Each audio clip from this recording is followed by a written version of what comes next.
बाप आणि माय नंतर जर खरं प्रेम करणार होईना कोणी आपल्या जीवनात तर फक्त आपली बहीणचे बर का. हा तिकडे तिना किती सुख दुःख राहू द्या, पण बघ भाऊ न काही दुःख न काही तिले खबर लागू द्या. तुमले सांगायच त्या मिनिटात बहीणचे ना अर्ध काळी तिकडे ना अर्ध काळी जिकडे होई जात तिने तुम्हाला करता. आणि तुम्ही आता सध्या काय पायी काढेलचे मानेल बहिणी नाही भाऊ. आपण तर आपली सख्खी बहीण संगेच रक्षाबंधन तिनाशिवाय आपली नाही जीव करमत यार. आपला करताशे ना तिने आपला बापनी प्रॉपर्टी सोडीन निघई ना, कोणी 10 रुपया सोडत नाही. हा मग याले म्हणतच प्रेम आणि याले म्हणत जिवाळा. त्यामुळे नातखुळान मालेगाव धुळा कार्यक्रम राहत.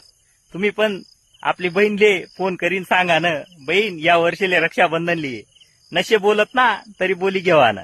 हा आणि हा व्हिडिओ त्या भाऊस पर्यंत शेअर करा ज्यासनी मानेल बहिणीशेत ना काही